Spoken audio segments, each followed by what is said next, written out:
কলকাতা টিভিতে আপনাদের সকলকে স্বাগত। আপনাদের সঙ্গে রয়েছি আমি অঙ্কুর। রাজ্যে যে এসআইআর প্রক্রিয়া হয়েছিল বিধানসভা নির্বাচনের আগে, সেই এসআইআর প্রক্রিয়ায় প্রায় ৩২ লক্ষ মানুষের নাম বাদ পড়ে এবং যাদের নাম বাদ পড়েছিল তাদের জন্য যেটা বলা হয়েছিল যে তারা ট্রাইব্যুনালের কাছে আবেদন করতে পারবেন, ট্রাইব্যুনাল তাদের নথি যাচাই করে ফের তাদের ভোটার হিসেবে স্বীকৃতি দেবে। এই ৩২ লক্ষ নামের মধ্যে ১২ লক্ষ মানুষ ট্রাইব্যুনালের কাছে আবেদন জানিয়েছিলেন নতুন করে তাদের নতুন নথি সমেত। কিন্তু এই ১২ লক্ষ মানুষের নামের থেকে মাত্র ২০০০ নামের মতো মানুষ যারা পরবর্তীকালে শেষ দফায় যে ভোট ছিল ২৯শে এপ্রিল, তার মধ্যে তাদের নাম ভোটার তালিকায় সংযুক্ত হয়েছিল।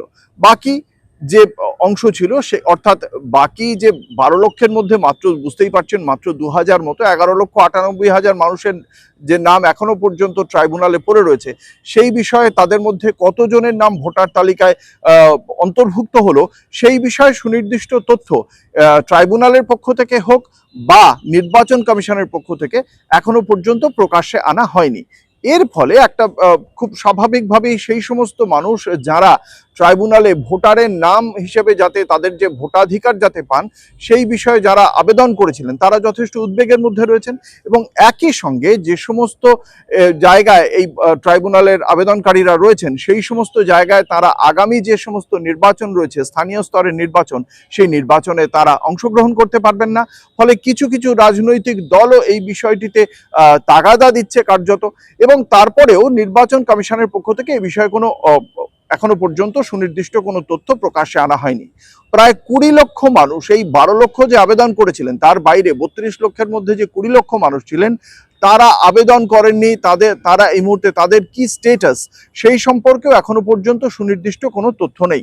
ফলে খুব স্বাভাবিকভাবেই প্রশ্ন উঠছে, এক্ষেত্রে তাহলে নির্বাচন কমিশনের কি পদক্ষেপ? নির্বাচন কমিশনের পক্ষ থেকে জানানো হয়েছে খুব শিগগিরই এই বিষয়ে একটি তারা গুরুত্বপূর্ণ বৈঠক ডাকবেন এবং এই বৈঠকে স্থির করা হবে যে যারা এখনো পর্যন্ত আবেদন করেছেন তাদের ক্ষেত্রে ট্রাইব্যুনালের যে নথি যাচাইয়ের কাজ, সেই নথি যাচাইয়ের কাজ কত দূর এগোলো, কত দূর হয়নি, কেন হয়নি, কতদিনের মধ্যে হতে পারে, কতটা দ্রুত করা যায়, কতটা ত্বরান্বিত করা যায় সেই সার্বিক প্রক্রিয়া, সেটা একটা যেমন দিক।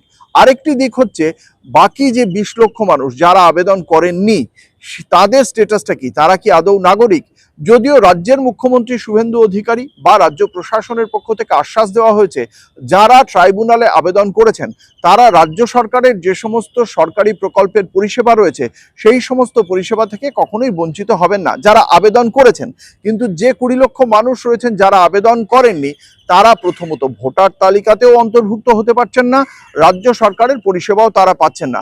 কিন্তু সেই সংখ্যাটা কত, তারা কারা, তাদের কি চিহ্নিত করা হয়েছে? চিহ্নিত করে বলা হয়েছিল যারা এই রাজ্যের অ্যাকচুয়ালি নাগরিক নন তাদেরকে পুশব্যাক করা হবে বাংলাদেশে।